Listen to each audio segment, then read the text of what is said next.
आपका दोस्त Mahavir green star channel से फिर आपके सामने लेकर आया हूँ एक और अच्छी सी वीडियो। मेरी वीडियो को देखने से पहले मेरे चैनल को सब्सक्राइब करें, बेल आइकॉन का बटन है उस पर क्लिक करें ताकि आप मेरे चैनल से जुड़ जाएं। जब भी मैं कोई ऐसी वीडियो बनाऊं उसका नोटिफिकेशन आपके पास पहुंच जाए। तो दोस्तों लाइक करें, शेयर करें, कमेंट करें। तो शुरू करते हैं दोस्तों आज की वीडियो है इन्वायरमेंट का ये फर्स्ट लेसन है और सेकंड क्वेश्चन, पहले क्वेश्चन की मैं वीडियो बना चुका हूं। ये सेकंड इंपॉर्टेंट क्वेश्चन है जो पेपरों में आ सकता है 100 में से 99%। तो दोस्तों शुरू से लेके अंत तक कहीं नहीं जाइएगा, मेरी वीडियो पूरी देखिएगा और ज्यादा से ज्यादा शेयर करिएगा ताकि औरों को भी इसका फायदा हो। ये BA first year first sem की यानी फर्स्ट ईयर की इन्वायरमेंट की बुक है। तो शुरू करते हैं आज की वीडियो कि आम लोगों में पर्यावरण चेतना जागृत करने की क्या आवश्यकता है, इसके बारे में बताऊंगा आज मैं कि पर्यावरण मनुष्य, वनस्पतियों, जीव जंतुओं को न केवल पर्यावास प्रदान करता है बल्कि उन्हें जीवित रहने के लिए आवश्यक भोजन भी प्रदान करता है। आरंभ से मानव और पर्यावरण का संबंध मैत्रीपूर्ण रहा है, किंतु अब उसमें खटास आने लगी है। आज पूरी मानव जाति संसाधनों का अंधाधुंध दोहन करती हुई पर्यावरण और पारिस्थितिकी पर मानो टूट पड़ी है। पर्यावरण की समस्या जनसंख्या के विशाल आकार, विज्ञान व तकनीक की अभूतपूर्व प्रगति और आधुनिक भोगवादी संस्कृति की देन है। मनुष्य के चहुमुखी किंतु अविचारित विकास ने पर्यावरण संतुलन भंग किया है। पर्यावरण की गुणवत्ता की रक्षा करने के लिए आवश्यक है कि लोगों को पर्यावरण के हास यानी विनाश के बारे में चेताया जाए। जब तक लोग इस मसले पर संवेदित नहीं होंगे तब तक उन्हें पर्यावरण के महत्व, पर्यावरण संतुलन के बिगड़ने से पैदा होने वाले खतरों से आगाह नहीं किया जा सकता। उन्हें समझाना होगा कि वे प्रकृति को केवल उपयोगवादी दृष्टिकोण से न देखें। संसाधनों को बाजार के लिए मात्र एक कच्चा माल समझकर उन्हें बेचने और खाने की प्रवृत्ति से लोगों को बाज आना होगा। लोगों को साफ साफ बताना होगा कि यदि संसाधनों के विनाश की दर पर अंकुश यानी रोक न लगा तो अगले 100 वर्ष तक विकास के सभी रथ सदा के लिए रुक जाएंगे, यानी जो विकास है वो सदा के लिए समाप्त हो जाएगा। जन चेतना जागृत करने के विचार का शुभारंभ कि लोगों को जागृत किए बिना पर्यावरण संरक्षण का कोई भी कार्यक्रम सिरे नहीं चढ़ सकता। भारत में पर्यावरण संरक्षण कोई नया दर्शन नहीं है। संरक्षण का भाव यहाँ वैदिक काल से हमारी सोच और जीवन शैली का अंग रहा है। पर्यावरण के भौतिक और जैविक तत्वों, सूर्य, पृथ्वी, आकाश, नदी, वृक्ष, वन्य प्राणियों को देवतुल्य मानकर इनकी पवित्रता अथवा गुणवत्ता की रक्षा को प्रमुख कर्तव्य माना गया है। अथर्ववेद के एक मंत्र में पृथ्वी की उपासना करते हुए कहा गया है, यत्ते भूमेविश नामी श्रीम तदपि रहोतु मामे मर्म किर्मिगवरी माते हृदय सार्पम। अर्थात हे धरती माता, मुझे इतनी बुद्धि प्रदान करो कि मैं न तो तुम्हें हानि पहुंचा सकूं और न ही तुम्हारा अवक्रमण कर सकूं। जहां भी मैं तुम्हारा खनन करूं वहां शीघ्रता से पुनर्रचना हो जाए और क्षेत्र हरित आवरण से ढक जाए यानी हरियाली फैल जाए। लेकिन आज से 300 वर्ष पूर्व आई औद्योगिक क्रांति और उसके पीछे पीछे नवी नगरीकरण ने भोगवादी आधुनिक सभ्यता का सूत्रपात किया। पर्यावरण से हमारे संबंध बिगड़ने लगे। आम लोग जाने अनजाने अपनी रोजमर्रा की जिंदगी में पर्यावरण को हानि पहुंचाने लगे।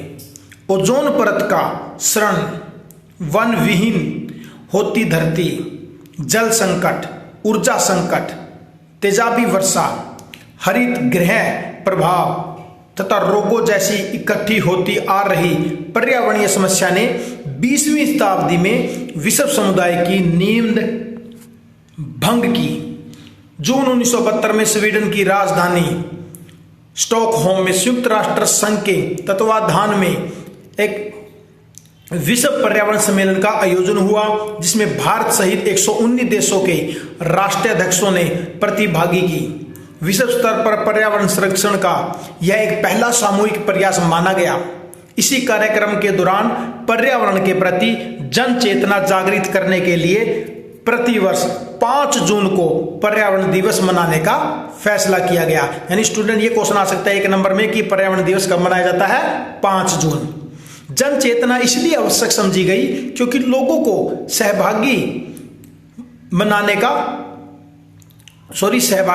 के बिना पर्यावरण संरक्षण के लिए चलाए जा रहे राष्ट्रीय और अंतर्राष्ट्रीय स्तर के कार्यक्रमों में कोई विशेष सफलता नहीं मिल पा रही थी। तब से जन जागृति को पर्यावरण संरक्षण के लिए एक अभियान के तौर पर चलाया जा रहा है और इस पर्यावरण प्रबंधन का महत्वपूर्ण पक्ष माना जा रहा है। आम जागरूकता को रेखांकित करने वाले बिंदु कौन कौन से हैं?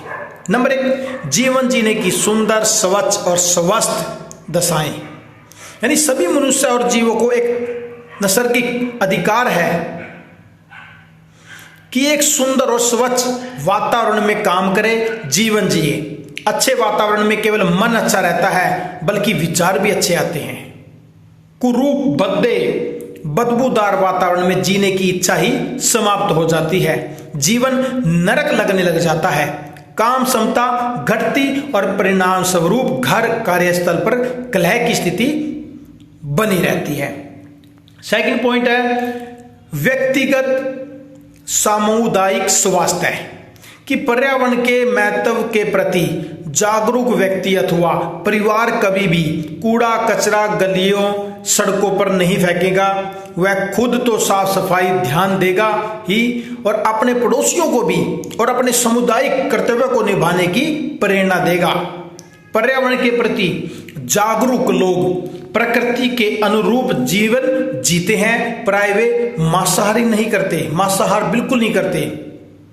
पॉलिथीन जैसे प्रदूषण फैलाने वाले सामान का प्रयोग भी नहीं करते और खान पान में भी संयम रखते हैं। ऐसे जागरूक व्यक्तियों का जीवन सरल हो जाता है। वैसे लोग स्वयं को स्वस्थ रहते हैं और अपने आस पड़ोस के वातावरण को भी स्वस्थ बनाने का प्रयास करते हैं। थर्ड पॉइंट है सिकुड़ते संसाधनों का दुरुपयोग, कि प्राकृतिक संसाधनों की मात्रा सीमित है मगर उनका बढ़ती हुई मांग के कारण संसाधनों के स्रोत खत्म होते जा रहे हैं। पर्यावरण के प्रति जागरूकता लोग संसाधनों का विवेकपूर्ण उपयोग करते हैं। इससे उन संसाधनों को वर्तमान पीढ़ी तो दीर्घकालीन तय उपयोग करती ही है, भावी पीढ़ी के लिए उन संसाधनों का संरक्षण हो पाता है। जीवन की गुणवत्ता में बढ़ोतरी, नंबर 4 पॉइंट है कि बढ़ती हुई जनसंख्या के कारण पर्यावरण असंतुलन उत्पन्न हुआ है। गरीबी, भुखमरी, बेरोजगारी के साथ साथ प्रति व्यक्ति संसाधनों की घटती उपलब्धता समस्या बनती जा रही है और इन समस्याओं पर नियंत्रण पाने के लिए लोगों में पर्यावरण के प्रति चेतना जागृत करना बहुत जरूरी है और जागरूक व्यक्ति संसाधनों का सीमित व नियंत्रित उपयोग करके उन संरक्षण प्रदान कर सकता है उन्हें, और संसाधनों के संरक्षण और उनके न्यायपूर्ण वितरण से गरीबी और बेरोजगारी पर कंट्रोल पाया जा सकता है। टिकाऊ व सतत विकास, कि प्रकृति के प्रति अनभिज्ञ समाज अपने संसाधनों का बहुत दोहन कर अपने अमूल्य खजाने को खत्म कर बैठते हैं, लेकिन पर्यावरण के प्रति जागरूक समाज संसाधनों को धरोहर मानते हुए उनका योजनाबद्ध उपयोग करते हैं ताकि उनका आर्थिक विकास लंबे समय तक चलता रहे।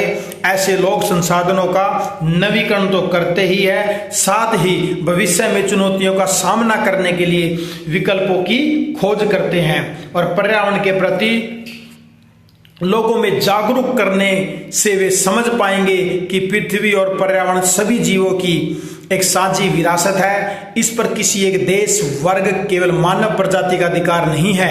प्रकृति की सह अस्तित्व की धारणा से विमुख होते ही मनुष्य ने अपने लिए दुर्भिक्ष, बाढ़, खाद्य संकट, ऊर्जा संकट, रोगों जैसी मुसीबतों को बुला लिया है। वनस्पति और जीवों की अनेक प्रजातियां धीरे धीरे लुप्त होती जा रही है। सदियों पुरानी जैव विविधता संकट में है। जागरूक होने पर लोग समझ पाएंगे कि पृथ्वी सभी जीवों का घर है। तो दोस्तों, हमारा ये क्वेश्चन यहीं समाप्त होता है। नेक्स्ट वीडियो में हम मिलेंगे नेक्स्ट क्वेश्चन के साथ। तो देखते रहिए मेरा ग्रीन स्टार चैनल, सब्सक्राइब जरूर करिए, ज्यादा से ज्यादा शेयर करिए। ये जो क्वेश्चन है इसकी पीडीएफ फाइल मैंने डिस्क्रिप्शन में डाल दी है, वहां से आप डाउनलोड कर सकते हैं। तो दोस्तों, जय हिंद, जय भारत।